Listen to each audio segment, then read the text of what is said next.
हर खबर पर होगी आपकी पकड़।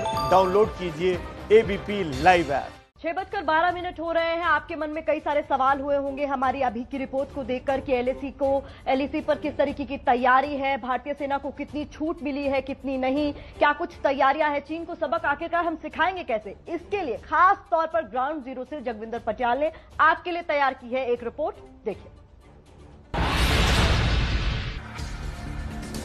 भारत चीन सीमा से हर खबर सबसे पहले आप तक पहुंचाने वाले जगविंदर पटियाल बताएंगे कि बॉर्डर पर सेना की तैयारी क्या है। ग्राउंड जीरो पर मौजूद जगविंदर पटियाल सरल शब्दों में बताएंगे 8 फिंगर्स की लड़ाई क्या है। जगविंदर पटियाल बताएंगे 15 जून को हुई झड़प के बाद सरकार की तरफ से सेना को दी गई छूट का मतलब क्या है। साथ में मोदी के मंत्री और पूर्व सेना प्रमुख बताएंगे गलवान में 15 जून को हुई झड़प की असल वजह क्या थी।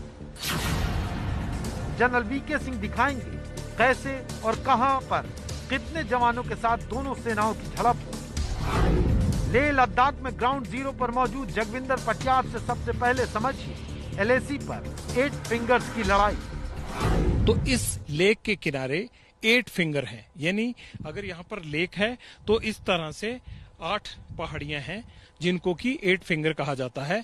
भारत 1962 के युद्ध के बाद से यहीं पर, पहले भी 1962 का युद्ध हुआ था, उसके बाद से भारत और चीन के बीच इन 8 फिंगर पर पेट्रोलिंग होती है। भारत 1 नंबर से 8 नंबर की तरफ जाता है और चीन 8 नंबर से भारत के 2 और 3 फिंगर टिप जो है उनकी तरफ आता है।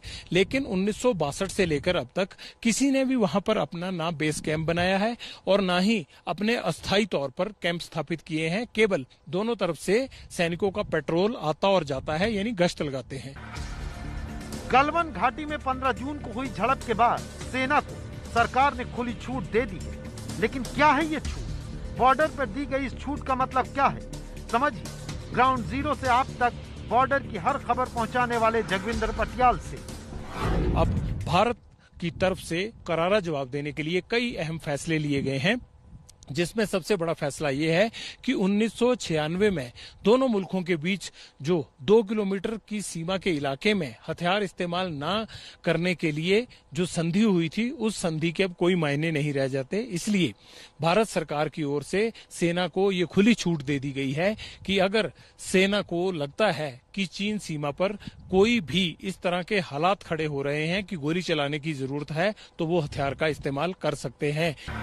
अब समझिए मोदी सरकार के मंत्री और पूर्व थल सेना प्रमुख जनरल वीके सिंह से गलवान घाटी में कहां पर और क्यों दोनों सेनाओं की झड़प हुई थी, और अब जब सरकार ने दे दिए हैं नए आदेश तो उसका क्या होगा अंजाम। ये है इलाका जहां पे कि पीपी 14 है, पेट्रोलिंग पॉइंट 14। ये गलवान नदी जारी है और इस तरफ को ये नीचे जाकर, इसको अगर हम थोड़ा सा ऐसे करेंगे तो आपको और नजर आ जाएगा। ये शोक नदी है, शोक नदी में जाके मिलती है। ये वास्तविक नियंत्रण रेखा इसमें लाल रंग से मार्क की गई है। शाम को जब हमारे लोगों को पता लगा कि यहां से पूरी तरीके से लोग बाग नहीं हिले हैं, तो वो आए और उन्होंने सुबह कहा था कि हम भी देखना चाहते हैं कि आपके लोग जा रहे हैं कि नहीं जा रहे, और उनको इजाजत दी गई थी एक अपना टेंट लगाने के लिए।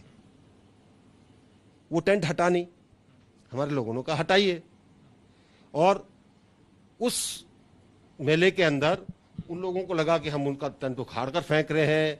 जो भी हुआ हो, जमीन के ऊपर बहुत चीजें होती हैं, तो वहां पे जो लोग थे उनके बीच में गुत्थम गुत्था हो गया।